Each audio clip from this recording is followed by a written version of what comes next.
Hello welcome to the video. Module 2 unit 2-ലാണ് നമ്മളിപ്പോൾ ഉള്ളത്. Title of unit 2 reading comprehension. Enriching English, enhancing English എന്നീ രണ്ട് ടെക്സ്റ്റുകളിലും ഈ യൂണിറ്റ് അവൈലബിൾ ആണ്. ഈ യൂണിറ്റാണ് നമുക്ക് പഠിക്കാനുള്ളത്, reading comprehension. So that means this is A common topic. അപ്പോൾ അതുകൊണ്ട് കോമൺ ടോപ്പിക് ആയതുകൊണ്ട് തന്നെ രണ്ട് ടെക്സ്റ്റ് പഠിക്കുന്നവർക്ക് ഇത് ഉപകാരപ്പെടുന്നതാണ്. എനിക്ക് തോന്നുന്നു for those who are doing engaging English also this might be very very useful. Engaging English പഠിക്കുന്നവരും ഈ വീഡിയോ ശ്രദ്ധിക്കുമല്ലോ. നമുക്ക് വീഡിയോയിലേക്ക് കിടക്കാം. Reading comprehension unit 2. ഈ യൂണിറ്റ് വളരെ പ്രധാനപ്പെട്ട, പരീക്ഷയ്ക്ക് ചോദിക്കാൻ വളരെയധികം സാധ്യതയുള്ള ഒരു യൂണിറ്റാണ്. ഈ യൂണിറ്റുമായി ബന്ധപ്പെട്ടുകൊണ്ട് പ്രത്യേകമായിട്ട് നിരവധി തരത്തിലുള്ള ചോദ്യങ്ങൾ ചോദിക്കാം. റീഡിങ്ങിനെ കുറിച്ച് തന്നെ നമ്മൾ കഴിഞ്ഞ ക്ലാസ്സിൽ ക്ലോസ് റീഡിംഗ് പഠിച്ചതാണ്. അതുപോലെ തന്നെ നേരിട്ടുള്ള ചോദ്യങ്ങൾ ഉണ്ടാവാം, ഇഫക്റ്റീവ് റീഡിംഗ് അതുപോലുള്ള ചോദ്യങ്ങൾ. അതുപോലെ ഒരു റീഡിംഗ് എക്സസൈസ് കോംപ്രിഹെൻഷൻ ക്വസ്റ്റ്യൻ ആയിട്ട് അങ്ങനെയും ചോദിക്കാം. നോക്കാം. Reading comprehension skill is the ability to understand, interpret and derive meaning from written text. എഴുതപ്പെട്ട ഒരു ഭാഗത്തു നിന്ന് വായിച്ച് മനസ്സിലാക്കുവാനുള്ള, അതിന് എഴുത്തിനെ വായിച്ച് മനസ്സിലാക്കുവാൻ, വ്യാഖ്യാനിക്കാനുള്ള കഴിവിനാണ് റീഡിംഗ് കോംപ്രിഹെൻഷൻ സ്കിൽ എന്ന് പറയുന്നത്. It goes beyond merely recognizing words and sentences to involve a deeper engagement with the material.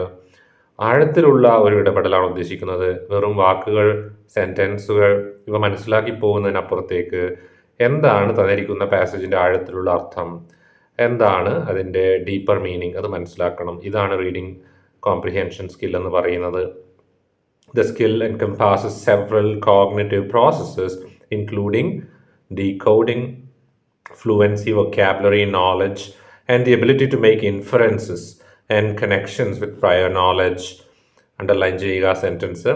ഈ ഒരു സ്കില്ലിന് പ്രധാനപ്പെട്ടതായ ഒരുപാട് ഘടകങ്ങളുണ്ട്, ഒരുപാട് പ്രോസസ്സുകളുണ്ട്, പ്രക്രിയകളുണ്ട് ഈ സ്കില്ലിനുള്ളിൽ തന്നെ.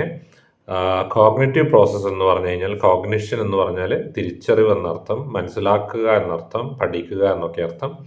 അപ്പോൾ ഈ ഒരു ബോധം, തിരിച്ചറിയാനുള്ള ബോധം, ആ ബോധം തിരിച്ചറിവിലേക്ക് നമ്മൾ വളരുന്ന ഒരു അവസ്ഥ, ഒരു അവബോധം, അതിലേക്ക് നയിക്കുന്ന നിരവധി പ്രക്രിയകളുണ്ട്. അതിൽ ചിലതാണ് കണക്ഷൻ വിത്ത് പ്രയർ നോളജ്. നമ്മുടെ മുൻപേ നമ്മൾ സ്വരുക്കൂട്ടി വെച്ചിരിക്കുന്ന, മുൻപേ നമ്മൾ സ്വായത്തമാക്കിയ അറിവുമായിട്ടുള്ള, നമ്മുടെ ഓൾറെഡി എക്സിസ്റ്റിംഗ് നോളജുമായിട്ടുള്ള ബന്ധം. നമ്മളിപ്പോൾ ഒരു ടെക്സ്റ്റ് വായിക്കുമ്പോൾ മുൻപ് അതേപോലുള്ള കാര്യങ്ങൾ വായിച്ചതുമായിട്ടുള്ള ബന്ധമാണ് ഇവിടെ അർത്ഥമാക്കുന്നത്. അപ്പോൾ നമ്മളിപ്പോൾ ഒരു ഉദാഹരണത്തിന് ഒരു ടെക്സ്റ്റ് വായിക്കുകയാണ്, നമ്മളിപ്പോൾ ഇത് തന്നെ വായിക്കുകയാണ്. ഈ വാക്കുകളൊക്കെ എങ്ങനെയാണ് നമുക്ക് മനസ്സിലാവുന്നത്? നമ്മുടെ പ്രയർ നോളജ് അല്ലേ, മുൻപ് പഠിച്ച വാക്കുകളാണ്. That is called prior knowledge. പിന്നെ എബിലിറ്റി ടു മേക്ക് ഇൻഫറൻസസ്, വായനയിൽ നിന്ന് ചില വിവരങ്ങൾ ധരിക്കാനുള്ള, ശേഖരിച്ചു വെക്കാനുള്ള അല്ലെങ്കിൽ വ്യാഖ്യാനിച്ചെടുക്കാനുള്ള കഴിവ്. വൊക്കാബുലറി, വേർഡ്സിനെ കുറിച്ചുള്ള അറിവ്. ഫ്ലുവൻസി, വായനയിലുള്ള എളുപ്പം. അതുപോലെ ഡീകോഡിങ്, ഒരു പ്രത്യേക വാക്ക് അല്ലെങ്കിൽ സെൻറ്റൻസ് കണ്ട് അതിൻ്റെ മീനിങ് എന്താണെന്ന് തിരിച്ചറിയാനുള്ള കഴിവ്, അതാണ് ഡീകോഡിങ് എന്ന് പറയുന്നത്. Effective reading comprehension enables individuals to grasp the main ideas, identify supporting details, analyze arguments and draw conclusions from the text. പുസ്തകത്തിൽ നിന്ന് അല്ലെങ്കിൽ വായിക്കുന്ന പാസേജിൽ നിന്ന് അതിൻ്റെ കൺക്ലൂഷൻ എന്താണ്, ആകത്തുക എന്താണെന്ന് മനസ്സിലാക്കാൻ സാധിക്കും, ടോട്ടൽ അർത്ഥം എന്തെന്ന് മനസ്സിലാക്കാൻ സാധിക്കും. അതുപോലെ തന്നെ നമ്മൾ വായിക്കുന്ന ഭാഗത്തുള്ള ഏതെങ്കിലും തരത്തിലുള്ള ആർഗ്യുമെൻറ്റ്സ്, മീനിങ്, ഏതെങ്കിലും തരത്തിലുള്ള ഈ എഴുത്തുകാരൻ ഉന്നയിക്കുന്ന ചില വാദങ്ങൾ, അവയെ മനസ്സിലാക്കാൻ, ആ വാദങ്ങളുടെ ആ യഥാർത്ഥ അവസ്ഥ എന്താണ്, അവയുടെ അകക്കാം എന്താണെന്ന് ഉൾക്കൊള്ളാനുള്ള നമ്മുടെ അറിവ്. ഐഡൻറ്റിഫൈ സപ്പോർട്ടിങ് ഡീറ്റെയിൽസ്, നമ്മൾ വായിക്കുന്ന പാസേജിൽ എഴുത്തുകാരൻ തൻ്റെ വാദഗതികളെ ശരിവെക്കുന്ന രീതിയിലുള്ള ഒരുപാട് തെളിവുകൾ നിരത്തിയിരിക്കുമല്ലോ, അതിനെ മനസ്സിലാക്കുവാനുള്ള കഴിവ്, തിരിച്ചറിയുവാനുള്ള കഴിവ്, പ്രധാനപ്പെട്ട ആശയങ്ങളൊക്കെ മനസ്സിലാക്കി എടുക്കുവാനുള്ള കഴിവ്. ഇതൊക്കെ ഈ പ്രത്യേകമായ റീഡിംഗ് കോംപ്രിഹെൻഷൻ എന്നുള്ള കഴിവ് ഓരോ വ്യക്തിയും പ്രാപ്തനാക്കുന്നുണ്ട് ഈ മേഖലയിലെല്ലാം തന്നെ എന്നാണ് പറയുന്നത്. ഇനി അടുത്ത ടോപ്പിക്കിലേക്ക് പോകാം നമുക്ക്. Comprehension of different text types. വ്യത്യസ്ത തരത്തിലുള്ള എഴുത്തുകളുടെ, അല്ലെങ്കിൽ ടെക്സ്റ്റ് എന്ന് പറഞ്ഞാൽ ഇവിടെ ഉദ്ദേശിക്കുന്നത് പാസേജ് ആവാം, ബുക്കാവാം. അപ്പോൾ ഇത്തരത്തിൽ എഴുതപ്പെട്ട വസ്തുതകളുടെ വ്യത്യസ്ത തരത്തിലുള്ള എഴുതപ്പെട്ട വസ്തുതകൾ മനസ്സിലാക്കുന്നത് എങ്ങനെയാണ്. കോംപ്രിഹെൻഷൻ എന്ന് പറഞ്ഞാൽ വായിച്ചു മനസ്സിലാക്കുക എന്നുള്ള അർത്ഥമാണ് ഇവിടെ ഉദ്ദേശിക്കുന്നത്. Reading comprehension varies significantly depending on the type of text being red. ഏത് ടെക്സ്റ്റാണ് വായിക്കുന്നത് എന്നതിനെ അടിസ്ഥാനപ്പെടുത്തിക്കൊണ്ട് റീഡിംഗ് കോംപ്രിഹെൻഷൻ വലിയ തോതിൽ വ്യത്യാസപ്പെട്ടിരിക്കുന്നുണ്ട്. അതായത് ബുക്കുകൾ മാറുന്നതിന് അല്ലെങ്കിൽ വായിക്കുന്ന വസ്തുത എന്താണോ അത് മാറുന്നതിനനുസരിച്ച് വായനയുടെ തിരിച്ചറിവും വായനയിൽ നമ്മൾ ഉപയോഗിക്കുന്ന ബൗദ്ധികമായ വ്യാപാരങ്ങളും മാറുന്നുണ്ട്. Different text types present unique challenges. വ്യത്യസ്തമായ വെല്ലുവിളികളായിരിക്കും വ്യത്യസ്തമായ പാസേജുകൾ അല്ലെങ്കിൽ വ്യത്യസ്തമായ എഴുത്തുകൾ നമുക്ക് നൽകുക.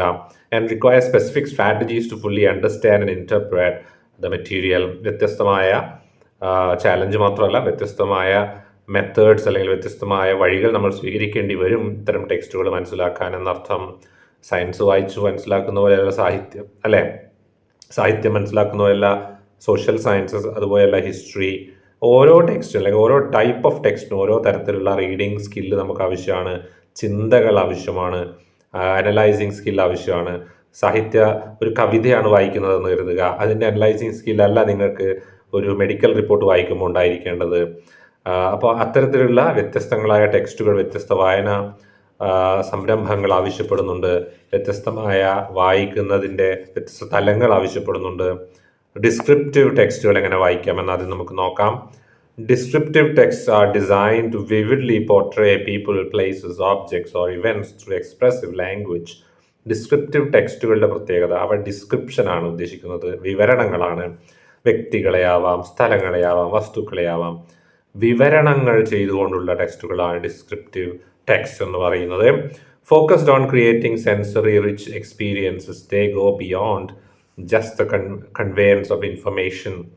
സെൻസറി ഡീറ്റെയിൽസ് ഉപയോഗിച്ചുകൊണ്ടാണ്, അതായത് നമ്മുടെ സെൻസസ്, ഇന്ദ്രിയങ്ങളിലൂടെ നമ്മൾ അറിയുന്ന ചില അറിവുകളില്ലേ, അതായത് സുഗന്ധം അല്ലെങ്കിൽ ഗന്ധം, കേൾവി, സ്പർശം, ഇങ്ങനെ കാഴ്ച, ഇങ്ങനെയുള്ള ഇന്ദ്രിയങ്ങളിലൂടെയുള്ള അറിവ്, അതിനെ ഏതെങ്കിലും രീതിയിൽ ഉദ്ദീപിപ്പിക്കുന്നതായിരിക്കും ഈ ഡിസ്ക്രിപ്ഷൻ, ഈ പുസ്തകത്തിലെ രചനകൾ.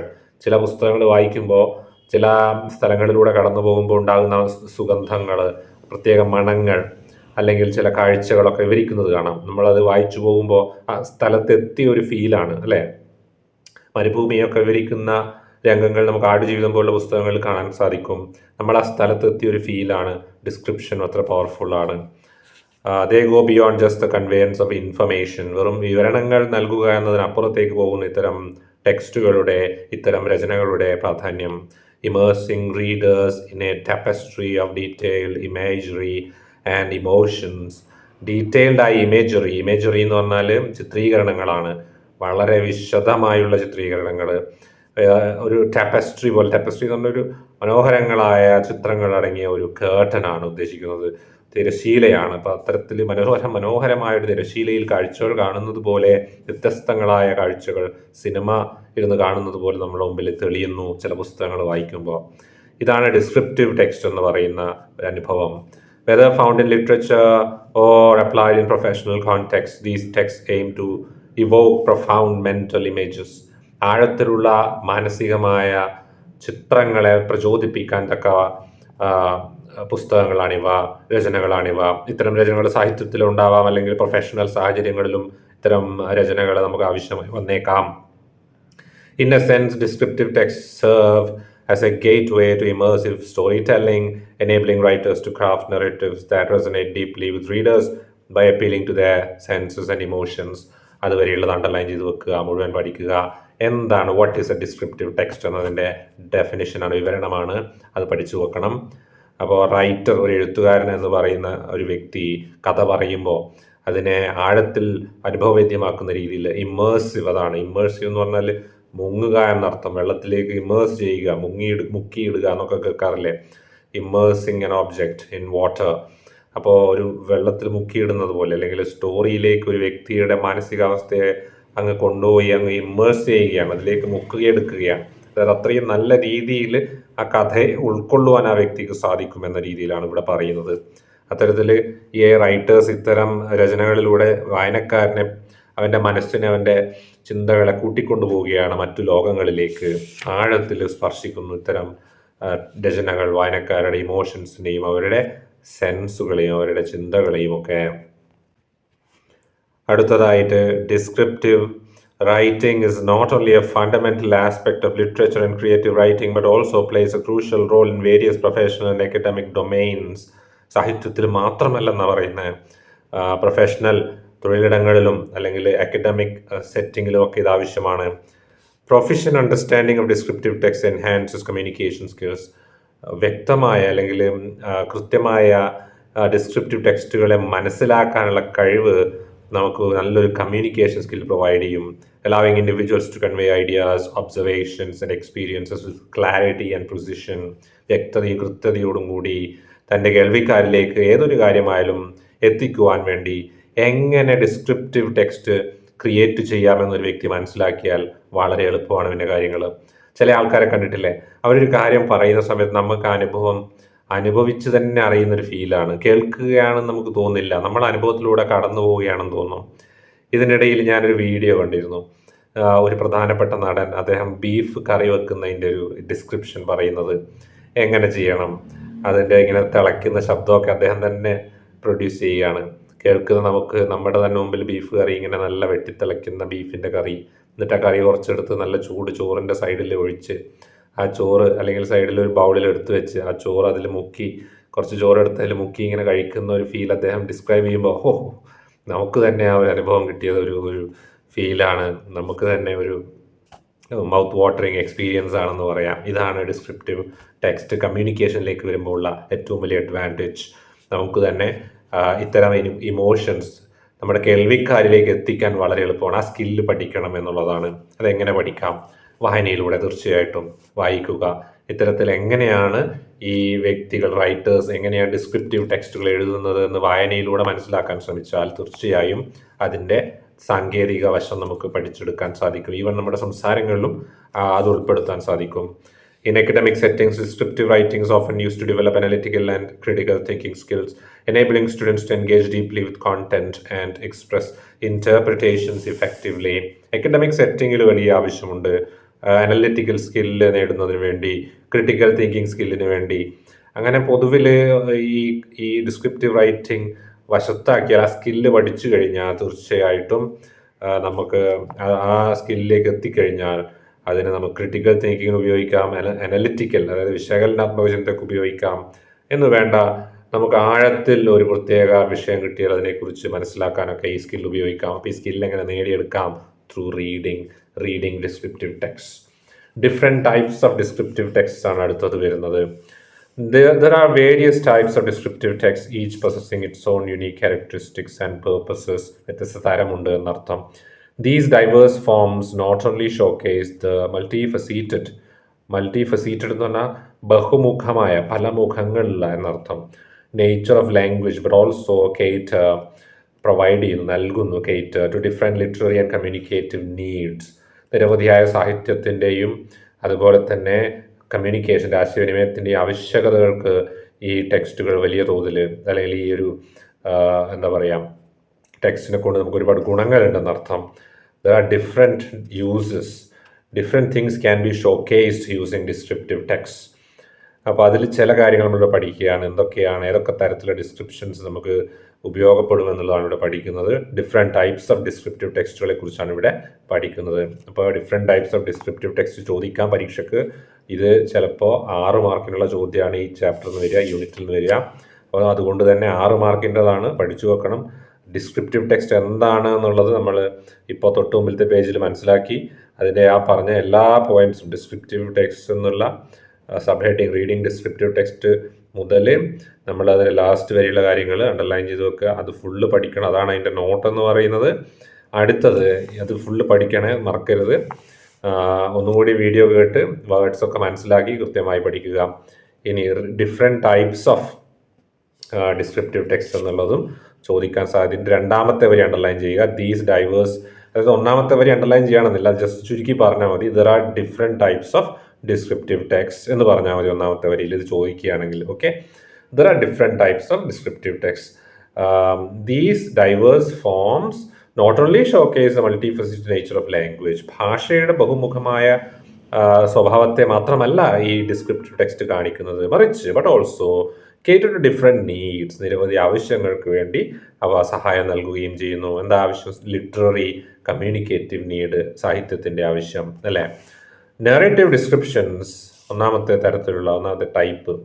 Narrative descriptions transport readers dynamic worlds using sensory details such as sight, കാഴ്ച, smell, sound, touch, taste to foster a deep connection between events and the reader's imagination.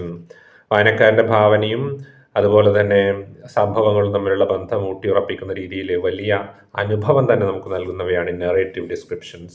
അതായത് sight, smell, sound, touch, taste ഇത്തരത്തിലുള്ള ഇന്ദ്രിയാനുഭവങ്ങളെ മുഴുവൻ നമുക്ക് പ്രദാനം ചെയ്യും വാക്കുകളിലൂടെ, വിവരണങ്ങളിലൂടെ. അതാണ് ഈ ടെക്സ്റ്റിൻ്റെ പ്രത്യേക ടൈപ്പ് ഓഫ് നെറേറ്റീവ് ഡിസ്ക്രിപ്ഷൻ്റെ പ്രത്യേകത.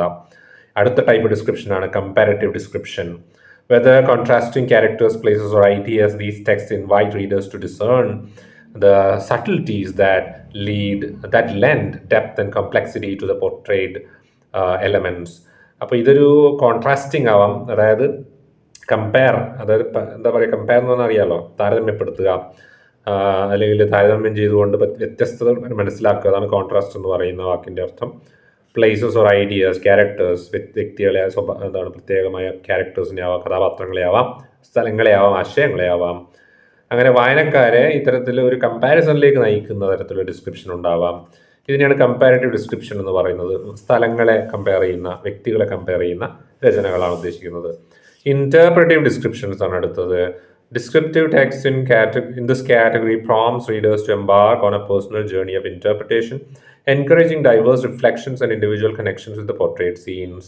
വിവരണങ്ങളിലൂടെ എന്താണ് ഇന്റർപ്രിട്ടേഷൻ, വ്യാഖ്യാനങ്ങൾക്ക് സ്കോപ്പ് നൽകുക, വായനക്കാരെ പ്രത്യേകമായിട്ട് ചിന്തിക്കാൻ, റിഫ്ലക്റ്റ് ചെയ്യാൻ, അല്ലെങ്കിൽ ഈ വിവരിക്കുന്ന സീനുകളുമായി വ്യക്തിപരമായ ബന്ധം സ്ഥാപിക്കാനൊക്കെ വായനക്കാരെ ക്ഷണിക്കുന്ന തരത്തിലുള്ള കൃതികളാണ് ഇന്റർപ്രറ്റീവ് ഡിസ്ക്രിപ്ഷൻസ്. എന്ന് വെച്ച് കഴിഞ്ഞാൽ നമ്മളൊരു സീൻ ഡിസ്ക്രൈബ് ചെയ്യുമ്പോൾ തന്നെ ആ സീനിനെ അല്പം ഒന്ന് വിശകലനം ചെയ്തുകൊണ്ടായിരിക്കും ഡിസ്ക്രൈബ് ചെയ്യുക.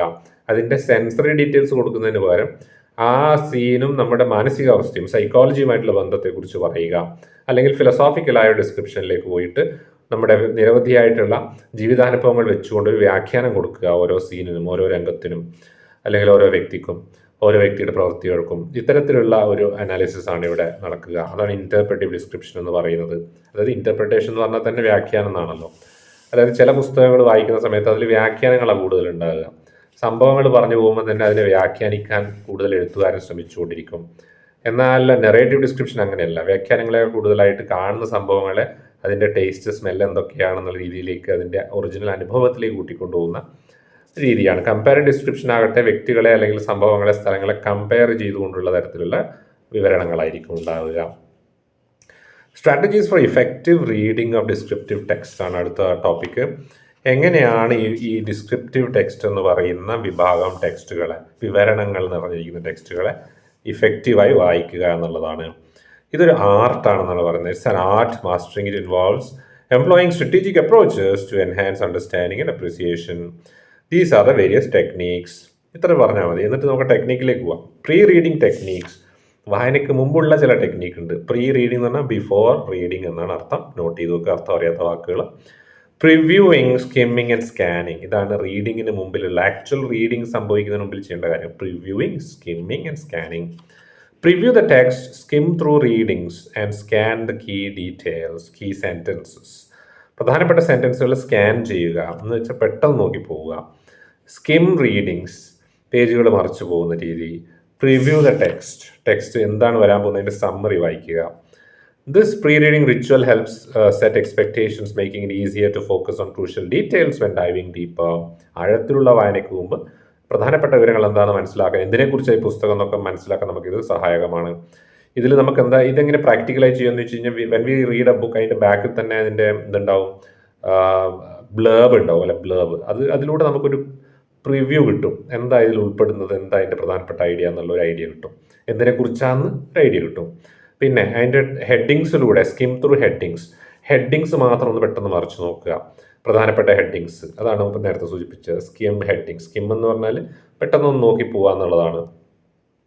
ഇനി സ്കാൻ കീ സെൻറ്റൻസസ്. ഓരോ ഹെഡിങ്ങിൻ്റെ അകത്തുമുള്ള പ്രധാനപ്പെട്ട സെൻറ്റൻസുകൾ ഏതാണ്, ഒരു ടൈറ്റിൽ, ഉദാഹരണത്തിന് നമ്മൾ റീഡിംഗ് ഡിസ്ക്രിപ്റ്റീവ് ടെക്സ്റ്റ് എന്നുള്ള, അല്ലെങ്കിൽ ഈ പേജിൽ തന്നെ നമ്മൾ കാണുന്ന സ്ട്രാറ്റജീസ് ഫോർ എഫക്റ്റീവ് റീഡിംഗ് എന്നുള്ള ഭാഗമാണെങ്കിൽ, reading descriptive text is an art and mastering it involves employing strategic approaches എന്ന് പറയുന്ന ഫസ്റ്റ് സെൻറ്റൻസ് തന്നെ ഒരു കീ സെൻറ്റൻസ് ആയതുകൊണ്ട് നമ്മൾ അതൊന്ന് ഓടിച്ചൊന്ന് നോക്കുക എന്നർത്ഥം. ഡീറ്റെയിൽഡ് ആയിട്ടുള്ള വായനയല്ല, സ്പീഡിൽ നോക്കി പോകുന്ന രീതിയാണ് സ്കാനിങ് എന്ന് പറയുന്നത്. അപ്പോൾ ഇത്രയും 3 സ്റ്റെപ്സ് നമുക്ക് എടുക്കാം. സ്കിം എന്ന് പറയുന്നത് ടൈറ്റിൽ മാത്രം, അതായത് ഓരോ ചാപ്റ്ററിൻ്റെയും പേര് മാത്രം. നമുക്ക് അത് എവിടെ നിന്ന് കിട്ടും? അത് ഞാൻ നേരത്തെ സൂചിപ്പിച്ചു, പ്രിവ്യൂ ഓഫ് ദ ടെക്സ്റ്റ് നമുക്ക് ബ്ലർബിൽ നിന്ന് കിട്ടും. അല്ല, ബ്ലർബ് എന്ന് പറഞ്ഞാൽ എന്താണ്? ഒരു ബുക്കാണെങ്കിൽ അതിൻ്റെ ബാക്ക് സൈഡിലുള്ള ഇൻഫർമേഷൻ ആണ് ബ്ലർബ്. ഇത് ഫ്രണ്ട് സൈഡ്, ബാക്ക് സൈഡിലുള്ള ഇൻഫർമേഷൻ ആണ് ബ്ലർബ് എന്ന് പറയുന്നത്. അവിടെ നിന്ന് കിട്ടും പ്രിവ്യൂ. പിന്നെ നമുക്ക് കിട്ടുന്നതെന്ന് പറഞ്ഞാൽ സ്കിം ചെയ്യാൻ പറ്റുന്നത്, നമുക്ക് അതിൻ്റെ കോണ്ടന്റ് പേജിലേക്ക് പോയി കഴിഞ്ഞാൽ സ്കിം ചെയ്യാം. നമ്മുടെ ടെക്സ്റ്റിൻ്റെ കോണ്ടന്റ് പേജിലേക്ക് പോയി കഴിഞ്ഞാൽ നമുക്കത് സ്കിം ചെയ്ത് ടൈറ്റിൽസ് നമുക്കെല്ലാം കിട്ടുമല്ലോ, പ്രധാനപ്പെട്ട ടൈറ്റിൽ, ഓരോ ചാപ്റ്ററിൻ്റെയും ടൈറ്റിൽ, പേര്, യൂണിറ്റിൻ്റെ പേരെല്ലാം നമുക്ക് അവിടെ നിന്ന് കിട്ടും. അതുപോലെ തന്നെ സ്കാൻ ചെയ്യുമെന്ന് പറഞ്ഞാൽ പെട്ടെന്ന് മറിച്ച് നോക്കിക്കൊണ്ട് ഒന്ന് മറിച്ച് പോവുക ടെക്സ്റ്റ് പേപ്പേഴ്സൊക്കെ എന്നുള്ള അർത്ഥത്തിലാണ്. നെക്സ്റ്റ് ആക്റ്റീവ് റീഡിംഗ് അപ്രോച്ചസ് ആണ് അടുത്തത്. പ്രീ റീഡിംഗ് കഴിഞ്ഞ് ആക്റ്റീവ് റീഡിംഗ് ആണ്.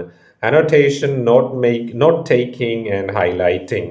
3 കാര്യങ്ങൾ ചെയ്യണം. അനോട്ടേറ്റ് ഇൻട്രസ്റ്റിംഗ് ഫ്രേസസ് എന്ന് വെച്ചാൽ ഇൻട്രസ്റ്റിംഗ് ആയ വരികൾ കിട്ടുകയാണെങ്കിൽ നിങ്ങൾക്ക് കൊട്ടേഷൻസ് അത് എഴുതി സൂക്ഷിക്കുക നിങ്ങളുടെ ഒരു നോട്ടിൽ.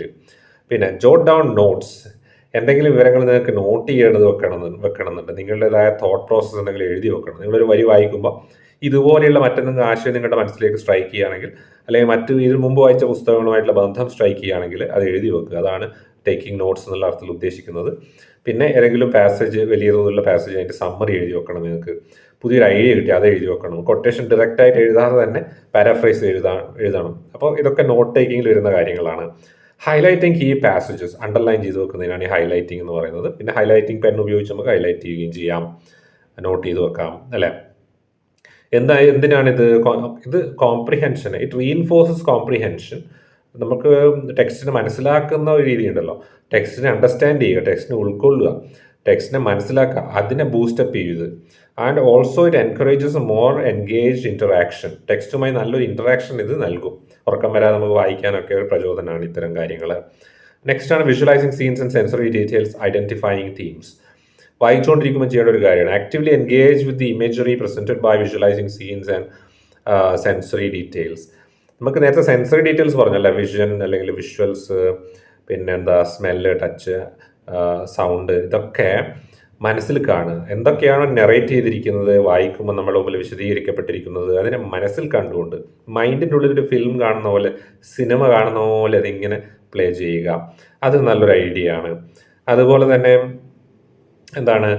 പിക്ചർ ദ ലാൻഡ്സ്കേപ്സ്, വിവരണങ്ങളിൽ വരുന്ന ലാൻഡ്സ്കേപ്സ് നമ്മൾ മനസ്സിൽ കാണുക. ഫീൽ ദ ടെക്സ്ചർ, സ്പർശിച്ചുകൊണ്ട് നമ്മൾ മനസ്സിലാക്കുന്നത് പോലെ എന്താണ് വിവരിച്ചിരിക്കുന്നത് അതിനെ അതേപോലെ നമ്മൾ മനസ്സിൽ പിക്ചർ ചെയ്യുക എന്നർത്ഥം. ആൻഡ് ഇമാജിൻ ദ സെൻസ്, മണം, സുഗന്ധം വരെ നമ്മൾ ഇമാജിൻ ചെയ്ത് നോക്കുക. ഐഡൻറ്റിഫൈ ദ സെൻട്രൽ തീംസ്, പ്രധാന തീം എന്താണെന്ന് തിരിച്ചറിയുക.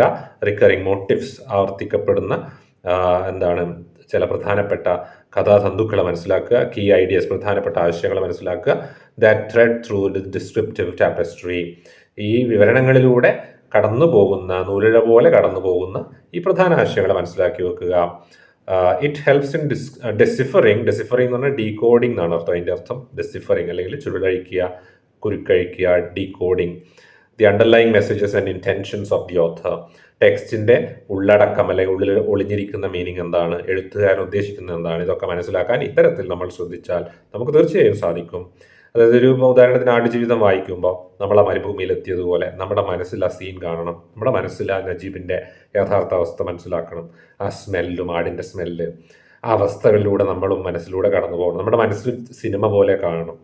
അപ്പോൾ വായനയുടെ അനുഭവം ഡബിളായിട്ട്, ട്രിപ്പിളായിട്ട്, ക്വാഡ്രിപ്പിളായിട്ട് ഇൻക്രീസ് ചെയ്യും. വായന നമ്മൾ പണ്ട് വിചാരിച്ച പോലെ അത്ര നിസ്സാരമല്ല നമുക്ക് മനസ്സിലാവും.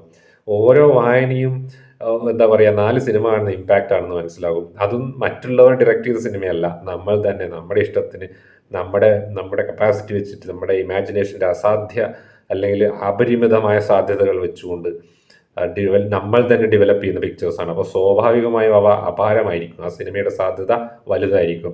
കാരണം അവിടെ ലിമിറ്റേഷൻ ഇല്ലല്ലോ, നമുക്ക് എന്ത് ഇമാജിൻ ചെയ്യാന്നുള്ളത് കൊണ്ട് തന്നെ. അതിന് പൈസയും വേണ്ടല്ലോ, അതിന് പ്രൊഡ്യൂസറിൻ്റെ ആവശ്യമില്ലല്ലോ, അതിന് സെൻസർ ബോർഡിൻ്റെ പോലും ആവശ്യമില്ല.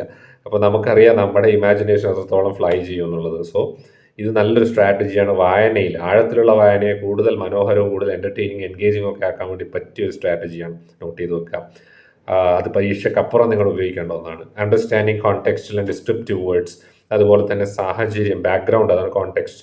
ഡിസ്ക്രിപ്റ്റീവ്, വിവരണങ്ങൾ വിവരിക്കപ്പെടുന്ന വാക്കുകൾ അതിനെ മനസ്സിലാക്കുക. വൊക്കാബുലറി മനസ്സിലാക്കുക എന്നതിൻ്റെ അർത്ഥം. Build A robust vocabulary. നമ്മുടെ ചാനലിൽ വൊക്കാബുലറി ഇമ്പ്രൂവ് ചെയ്യാൻ വേണ്ടി നല്ലൊരു പുസ്തകം ഞാൻ സജസ്റ്റ് ചെയ്തിട്ടുണ്ട്. എല്ലാവരും അത് ഒന്ന് ആ വീഡിയോ ചെക്ക് ചെയ്യുക. സാമ്പത്തികമായിട്ട് നിങ്ങൾക്ക് ആവുന്നവർ ആ പുസ്തകം വാങ്ങി നോക്കുക. ഇന്നത്തെ റേറ്റിന് എനിക്ക് 150-ന് 200-ന് ഇടയിലൊന്നും അതിൻ്റെ വിലയുണ്ട് ആമസോണിൽ. പക്ഷേ it's A very good, very useful book. Video ഉണ്ട് കേട്ടോ ചാനലിൽ, അത് കിടക്കുന്നുണ്ട്. നിങ്ങളൊന്ന് പോയി ചെക്ക് ചെയ്യണേ. അത് പറ്റുകയാണെങ്കിൽ എൻ്റെ ലിങ്ക് ഇവിടെ എവിടെയെങ്കിലും കൊടുക്കാം. ഇവിടെ വീഡിയോയിൽ തന്നെയോ അല്ലെങ്കിൽ വീഡിയോയുടെ ഡിസ്ക്രിപ്ഷനിലോ ആയിട്ട് ആ ലിങ്ക് ഞാൻ പ്രൊവൈഡ് ചെയ്യാം. പക്ഷേ നിങ്ങൾ ആ വീഡിയോ കാണണം. വൊക്കാബുലറി ഇമ്പ്രൂവ് ചെയ്യാൻ ബെസ്റ്റ് ബുക്ക് ഉണ്ട്, നല്ല അടിപൊളി ബുക്കാണ്.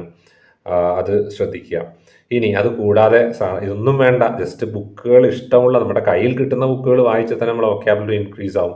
പിന്നെന്താ പറയുക, ഈ നോവലുകളൊക്കെ, ഇതുപോലുള്ള പോപ്പുലർ നോവലുകളൊക്കെ ഇടയ്ക്ക് എടുത്ത് വായിക്കുന്നത് ലൈബ്രറിയിലൊക്കെ ഉണ്ടാവും, നമ്മുടെ കോളേജ് ലൈബ്രറിയിലൊക്കെ ഉണ്ടാവും.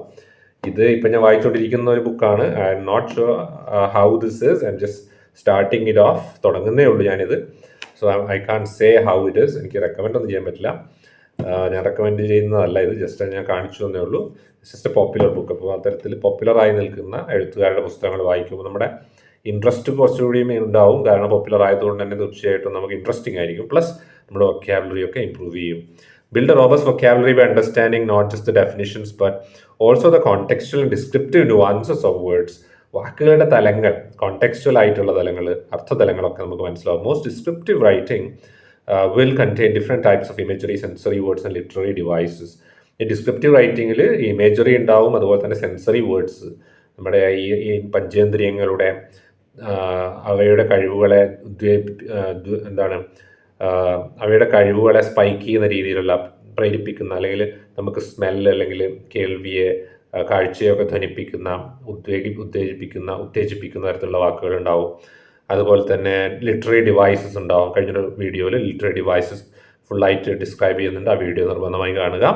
സിമിലീസ്, മെറ്റഫേഴ്സ്, അതുപോലെ തന്നെ ഒനോമെറ്റോപ്പിയ എന്നിട്ട് പുതിയൊരു വേർഡ് ഇവിടെ പഠിക്കുന്നുണ്ട്. ഒനോമെറ്റോപ്പിയ, ആ വാക്ക് ശ്രദ്ധിക്കുക. ഒനോമെറ്റോപ്പിയ, അതിൻ്റെ അർത്ഥം എന്ന് പറയുന്നത് സൗണ്ടിനെ വേർഡാക്കി കൺവേർട്ട് ചെയ്യുന്നതാണ് ഉദ്ദേശിക്കുന്നത്. ഉദാഹരണത്തിന് തേനീച്ചകളുണ്ടല്ലോ, തേനീച്ചകളുടെ സൗണ്ടിൻ്റെ പേര് ബസ് അല്ലേ. ഈ ബസർ എന്ന് പറഞ്ഞൊരു ഉപകരണമുണ്ട്, ബസറിൻ്റെ പേര് ബസർ എന്നാവാൻ കാരണം ബസ് എന്നുള്ള സൗണ്ട് ഉണ്ടാക്കുന്നത് കൊണ്ടാണെന്ന് പറയാം. വെള്ളം ഇങ്ങനെ കെട്ടിക്കിടക്കുന്ന വെള്ളം നമ്മൾ അടിച്ചു തെറിപ്പിക്കുമ്പോൾ ഉണ്ടാകുന്ന ശബ്ദം, സ്പ്ലാഷ്, ആ വാക്ക്, അതൊരു വാക്കാണ് ശരിക്കും. ആ വാക്ക് വരുന്നത് സ്പ്ലാഷ് എന്നുള്ള ശബ്ദത്തിൽ നിന്നാണ്. ശബ്ദം നമ്മുടെ യഥാർത്ഥ സൗണ്ട് തന്നെയാണ് അല്ലേ, വെള്ളം അടിച്ച് തെറിപ്പിക്കുമ്പോൾ അല്ലെങ്കിൽ വെള്ളം തെറിക്കുമ്പോൾ ഉണ്ടാകുന്ന ശബ്ദം, അതാണ് സ്പ്ലാഷ്. സ്പ്ലാഷ് എന്നുള്ള ശബ്ദത്തിൽ നിന്നാണ് പറയുന്ന സ്പ്ലാഷ് എന്നുള്ള വാക്കുണ്ടായത്. ഇങ്ങനെ ഉണ്ടാകുന്ന വാക്കുകളാണ് ഒനോമെറ്റോപ്പിക് വേർഡ്സ് എന്ന് പറയുന്നത്. ഈ പ്രതിഭാസത്തിനാണ് ഒനോമെറ്റോപ്പിയ എന്ന് പറയുന്നത്. സ്പെല്ലിംഗ് പഠിക്കണേ. Learn to identify their meaning and usage in the context of the given text. ഓരോ പുസ്തകത്തിൻ്റെ അല്ലെങ്കിൽ ഓരോ പാസേജിൻ്റെയും അടിസ്ഥാനത്തിൽ തന്നിരിക്കുന്ന വാക്കിൻ്റെ അർത്ഥം മനസ്സിലാക്കിക്കൊണ്ട് പഠിക്കുക. പലപ്പോഴും ഡിക്ഷണറി നോക്കാതെ തന്നെ നമുക്ക് അർത്ഥം മനസ്സിലാവും. കോണ്ടെക്സ്റ്റ് മനസ്സിലാക്കി അർത്ഥം മനസ്സിലാക്കാവുന്നതേ ഉള്ളൂ. അത് പ്രത്യേകിച്ച് നോവലുകളൊക്കെ വായിക്കുന്ന സമയത്ത്. So you have to be very very careful. പിന്നെ നോവലല്ല, നിങ്ങൾ നോൺ ഫിക്ഷനെ വായിക്കുന്നതെന്ന് വിചാരിക്കുക, തിയറിയെ വായിക്കുന്നതെന്ന് വിചാരിക്കുക. അങ്ങനെയാണെങ്കിൽ ഈ ഓരോ വേർഡിൻ്റെ അർത്ഥത്തിന് വലിയ നുവാൻസസ് ഉണ്ടാവാം, അർത്ഥതലങ്ങൾ ഉണ്ടാവാം, സീരിയസ് അക്കാഡമിക് മീനിങ് ഉണ്ടാവാം, ലോഡഡ് വേർഡ്സ് ഉണ്ടാവാം. നമ്മളതിന് ബാഹ്യമായൊരു അർത്ഥം മാത്രം എടുത്ത് പോയി കഴിഞ്ഞാൽ നമുക്ക് നഷ്ടം വരും, നമ്മൾ അബദ്ധത്തിലേക്ക് ചാടും. ഗൂഗിൾ മാപ്പ് നോക്കി നമ്മൾ യാത്ര ചെയ്യുന്ന ചില അബദ്ധങ്ങൾ നമ്മൾ പറ്റാറുണ്ട് അല്ലേ. ഞാൻ എൻ്റെ മുൻപൊരു വീഡിയോയിൽ പറഞ്ഞതുപോലെ ചിലപ്പോൾ നമുക്ക് ചില സമയത്ത് ടെക്നോളജി കൊണ്ട് നമുക്ക് അബദ്ധങ്ങൾ വന്നേക്കാം. വേറൊരു വീഡിയോയിൽ ഞാനത് പറയാം, എനിക്ക് തോന്നി ഞാൻ പറയാൻ വിട്ടുപോയതായിരിക്കാം. ഗൂഗിൾ മാപ്പിൽ ഒരിക്കൽ ഞാൻ പോയിട്ടുണ്ടായ ഒരു അപകടം അല്ലെങ്കിൽ ഒരു അബദ്ധം എന്ന് പറയാം. പിന്നെ ഒരിക്കൽ നമുക്ക് ഡിസ്കസ് ചെയ്യാം അല്ലേ, പരീക്ഷ കഴിഞ്ഞിട്ട്. Okay, so basically the idea is learn new words. അതാണ് ഇവിടെ ഉദ്ദേശിക്കുന്നത്, വൊക്കാബുലറി. റെക്കഗ്നൈസിങ് സ്ട്രക്ചറൽ എലിമെൻറ്റ്സ് ആണ് അടുത്ത പോയിന്റ്, അടുത്ത സ്ട്രാറ്റജി. അതായത് ഘടനാപരമായിട്ടുള്ള വസ്തുക്കളെ മനസ്സിലാക്കുക എന്നുള്ളതാണ്. Identify the introduction that sets the tone, the body, where details unfold and a conclusion that leaves a lasting impression. Structure മനസ്സിലാക്കുക. ഇൻട്രൊഡക്ഷനിൽ തന്നെ പലപ്പോഴും ഒരു ഹോൾ ടെക്സ്റ്റിൻ്റെ സ്ട്രക്ചർ ഒളിഞ്ഞിരിക്കുന്നുണ്ടാവും. മിക്കവാറും ഇൻട്രൊഡക്ഷൻസ് തന്നെ ഒരു ടെക്സ്റ്റിലേക്കുള്ള ആമുഖം തന്നെയാണ്. ഒരു ടെക്സ്റ്റിൻ്റെ സമ്മറി തന്നെ അതിലുണ്ടാവും, പ്രധാനപ്പെട്ട ഐഡിയാസ് ഉണ്ടാവും. അതുകൊണ്ട് ഇൻട്രൊഡക്ഷൻ നന്നായി മനസ്സിലാക്കുക. നെക്സ്റ്റ് ആണ് analysing tone, mood and atmosphere created by descriptive writing. ഇത്തരത്തിലുള്ള ഡിസ്ക്രിപ്റ്റീവ് റൈറ്റിംഗ് ക്രിയേറ്റ് ചെയ്യുന്ന നിർമ്മിക്കുന്ന അനലൈസിങ് ടോൺ, അതിൻ്റെ ടോണിനെ അനലൈസ് ചെയ്യുക, അതുപോലെ മൂഡിനെ അനലൈസ് ചെയ്യുക, വൈകാരിക തലത്തെ, അതുപോലെ ബാക്ക്ഗ്രൗണ്ട് അറ്റ്മോസ്ഫിയറിനെ അനലൈസ് ചെയ്യുക. Analyze the tone, mood and atmosphere crafted by descriptive writing. Understand how the author uses language to evoke certain specific feeling. അതാണ് അണ്ടർലൈൻ ചെയ്യുക. രണ്ടാമത്തെ സെൻറ്റൻസ് അണ്ടർലൈൻ ചെയ്യാം. ഒന്നാമത്തെ ജസ്റ്റ് അനലൈസ് ചെയ്യാനേ പറയുന്നുള്ളൂ. രണ്ടാമത്തെ സെൻറ്റൻസ് നോക്കിയാട്ടെ. Understand how the author uses language to evoke specific feelings. എങ്ങനെയാണ് ഒരു പ്രത്യേക വൈകാരിക തലത്തെ ഉദ്ദീപിക്കുന്നതിന് വേണ്ടി, ഇൻസ്പയർ ചെയ്യുക, ഒരു പ്രത്യേക വൈകാരികത ഉണ്ടാക്കാൻ, ഒരു വൈബ് ഉണ്ടാക്കാൻ വേണ്ടിയിട്ട് ഓത്തർ ചില വാക്കുകൾ ഉപയോഗിക്കും. ആ വാക്കുകൾ എങ്ങനെ ഉപയോഗിക്കുന്നു എന്നുള്ളത് പ്രധാനപ്പെട്ട ഒരു സ്കില്ലാണ്. അത് നമ്മൾ അനലൈസ് ചെയ്ത് മനസ്സിലാക്കണം. അടുത്താണ് interpreting implicit messages and sub text. Implicit എന്ന് പറഞ്ഞു കഴിഞ്ഞാൽ വ്യംഗ്യാർത്ഥങ്ങളാണ്. സബ് ടെക്സ്റ്റ് എന്ന് പറഞ്ഞാൽ ബാഹ്യമല്ലാത്തത്, പുറമേ അല്ലാത്തത്, ഉള്ളിൽ ഉറങ്ങിക്കിടക്കുന്ന അർത്ഥങ്ങളാണ്, അല്ലെങ്കിൽ ഉള്ളിൽ ഒളിച്ചിരിക്കുന്ന അർത്ഥങ്ങളാണ്. Practise the art of inference. Inference എന്ന് പറയുന്നത് ഈ കലയെ, അതായത് ഈ ഒളിഞ്ഞിരിക്കുന്ന അർത്ഥങ്ങളെ മറന്നീക്കി നോക്കുന്നത് അല്ലെങ്കിൽ പുറത്തേക്ക് കൊണ്ടുവരുന്ന ഒരു പ്രോസസ്സാണ് ഇൻഫറൻസ്. അതായത് വ്യാഖ്യാനിച്ചെടുക്കണം നമ്മൾ. What is unsaid can be as crucial as what is said. എന്താണോ പറഞ്ഞത് അതുപോലെ തന്നെ ഇമ്പോർട്ടൻ്റ് ആണ് എന്താണോ പറയാത്തത് എന്നുള്ളത്, അല്ലേ? And deciphering these subtleties enhances your grasp of the deeper layers within the text. ഈ ഒരു വായിക്കുന്ന പാസേജിൻ്റെ, വായിക്കുന്ന രചനയുടെ ആഴത്തിലുള്ള അർത്ഥത്തെ മനസ്സിലാക്കുന്നതിന് വേണ്ടി പലപ്പോഴും, ആഴത്തിലുള്ള വായന സാധ്യമാക്കുന്നതിന് വേണ്ടി പലപ്പോഴും വ്യാഖ്യാനങ്ങൾ ആവശ്യമാണ്. ആഴത്തിലുള്ള അർത്ഥങ്ങളെ മറന്നീക്കേണ്ടത് ആവശ്യമാണ്. റീഡിങ് ബിറ്റ്വീൻ ദ ടെക്സ്റ്റ് ആവശ്യമാണ്. എന്താണ് എഴുത്തുകാരൻ പറഞ്ഞു തരുന്നതിനൊപ്പം തന്നെ എന്താ പറയാതെ വിട്ടത് എന്നും പഠിക്കേണ്ടത് ആവശ്യമാണ്, അല്ലെങ്കിൽ അനലൈസ് ചെയ്യേണ്ട ആവശ്യമാണ്. Summarising and paraphrasing descriptive passages. ഈ വിശദമായിട്ട് അല്ലെങ്കിൽ ഈ ഇത്തരത്തിലുള്ള പാസേജുകളെ എങ്ങനെ സമറൈസ് ചെയ്യാം, പാരഫ്രൈസ് ചെയ്യാം. Summarise and paraphrase passages to capture the core ideas. നമ്മൾ വലിയൊരു ടെക്സ്റ്റ് വായിക്കുന്നതായിരിക്കും, അതിനെ സമറൈസ് ചെയ്യുകയും പാരഫ്രൈസ് ചെയ്യുക. പാരഫ്രൈസ് എന്ന് പറഞ്ഞാൽ എന്താണ്? നമ്മൾ വായിച്ചിട്ട് അതിനെ നമ്മുടെ സ്വന്തം വാക്യത്തിലേക്ക്, വാചകങ്ങളിലേക്ക് മാറ്റി എഴുതുന്നതിനാണ് പാരഫ്രൈസിംഗ് എന്ന് പറയുന്നത്. സമ്മറൈസ് എന്ന് പറഞ്ഞാൽ ഒന്ന് ചുരുക്കി എഴുതുന്നതിനാണ് പറയുന്നത്. ഇത് രണ്ടും ചിലപ്പോൾ പരീക്ഷയ്ക്ക് ചോദിക്കാം. സമ്മറൈസ് ചെയ്യാൻ ചോദിക്കാം, പാരഫ്രൈസ് ചെയ്യാനും ചോദിക്കാം. പാരഫ്രൈസിംഗ് എന്ന് പറഞ്ഞാൽ തന്നിരിക്കുന്ന പാസേജ് വായിച്ച് അർത്ഥം എന്ത് എന്ന് വേറെ ഒരു രീതിയിലേക്ക് മാറ്റി എഴുതുക എന്നുള്ളതാണ് ഉദ്ദേശിക്കുന്നത്. വാക്കുകളുടെ എണ്ണമൊന്നും പ്രശ്നമല്ല. സമ്മറൈസിംഗ് എന്ന് പറഞ്ഞാൽ നമ്മൾ 1/3 ആയിട്ട്, അല്ലെങ്കിൽ 1/3 ചുരുക്കി എഴുതണം. തന്നിരിക്കുന്നതിനെ ചുരുക്കുക, സമ്മറിയാക്കുക. അപ്പോൾ അതിൽ നോക്കിയിട്ട് ഫുള്ള് വായിച്ച് നോക്കിയിട്ട് നിങ്ങൾക്ക് ഏറ്റവും റെലവൻ്റായ ഇൻഫർമേഷൻ മാത്രം എടുത്തുകൊണ്ട് ചുരുക്കി എഴുതാനുള്ളൊരു കപ്പാസിറ്റിയാണത്. അത് നിങ്ങൾ ആർജിച്ചെടുക്കുക തന്നെ വേണം. This not only reinforces your understanding but also helps you articulate the details in a concise and impactful manner. നമ്മൾ വായിക്കുന്ന ടെക്സ്റ്റിൻ്റെ എല്ലാ ഡീറ്റെയിൽസും ചുരുക്കി പറയുക എന്നുള്ളത് വളരെ വളരെ ആവശ്യമാണ്. പലപ്പോഴും വിദ്യാർത്ഥികൾ പറയാറുണ്ട്, വീഡിയോസ് ഒന്ന് ചുരുക്കി, നമുക്ക് പരീക്ഷ ആവാൻ ഇനി സമയമില്ല കേൾക്കാൻ, ചുരുക്കി കേൾക്കണം എന്നുള്ളത്. പക്ഷേ പ്രോബ്ലം ഈ പ്രദേശങ്ങളൊക്കെ തന്നെ, നമ്മളിപ്പോൾ ചർച്ച ചെയ്യുന്ന വിഷയങ്ങളൊക്കെ തന്നെ ഡീറ്റെയിൽഡ് ആയിട്ട് എഴുതേണ്ടതാണ്. ഈ 6 മാർക്കിന് ചോദിക്കുന്നതാണ്. അപ്പോൾ പെട്ടെന്ന് പറഞ്ഞു പോയി കഴിഞ്ഞാൽ ഈ സെൻറ്റൻസുകളുടെ അർത്ഥം അറിയില്ല, വാക്കുകളുടെ അർത്ഥം അറിയില്ല, പഠിക്കാൻ വലിയ ബുദ്ധിമുട്ടായിട്ട് വരുന്നൊരു അവസരം ഉണ്ടാവും. അതുകൊണ്ട് ഞാൻ കുറച്ച് ഡീറ്റെയിൽഡ് ആയിട്ട് പോയത്. നമുക്ക് നോക്കാൻ വരും ദിവസങ്ങളിൽ എത്രയും പെട്ടെന്ന് തന്നെ ബാക്കിയുള്ള ഈ മൊഡ്യൂൾ നമുക്ക് മാക്സിമം കംപ്ലീറ്റ് ചെയ്യാൻ വേണ്ടി ശ്രമിക്കാം. അപ്പോൾ സ്റ്റേ ട്യൂൺഡ്. വീഡിയോ ഷെയർ ചെയ്ത് കൊടുക്കുക. നമുക്ക് ഇന്നത്തെ ഈ വീഡിയോയുടെ അവസാനിപ്പിക്കാം. റീഡിങ് ആർഗ്യുമെൻറ്റേറ്റീവ് ടെക്സ്റ്റ് ആണ് ഇനി അടുത്തത്. ഇന്ന് നമ്മൾ പഠിച്ചത് റീഡിങ് ഡിസ്ക്രിപ്റ്റീവ് ടെക്സ്റ്റ് ആണ്. ഡിസ്ക്രിപ്ഷൻസ് എങ്ങനെയാണ്, അല്ലെങ്കിൽ വിശദമായി ഈ എഴുതുന്ന ടെക്സ്റ്റുകൾ, അല്ലെങ്കിൽ വിവരണങ്ങൾ അടങ്ങുന്ന ടെക്സ്റ്റുകൾ. വിവരണങ്ങൾ എന്ന് പറയാം നമുക്ക്. ഡിസ്ക്രിപ്റ്റീവ് ടെക്സ്റ്റിനെ വിവരണാത്മകമായ ടെക്സ്റ്റ് എന്ന് വിളിക്കാം, വിവരണാത്മക സാഹിത്യരചനകൾ എന്ന് വിളിക്കാം. ഇനി നമ്മൾ പഠിക്കാൻ പോകുന്ന ആർഗ്യുമെൻറ്റേറ്റീവ് ആണ്. അതായത് വാദപ്രതിവാദങ്ങൾ നടത്തി അത്തരം വാദപ്രതിവാദങ്ങളിൽ ഏർപ്പെടുന്ന കൃതികളാണ് ഇനി നമ്മൾ പഠിക്കാൻ വേണ്ടി പോകുന്നത്. അത്തരത്തിലുള്ള കൃതികളെക്കുറിച്ച് നമുക്ക് അടുത്ത വീഡിയോയിൽ ചർച്ച ചെയ്യാം.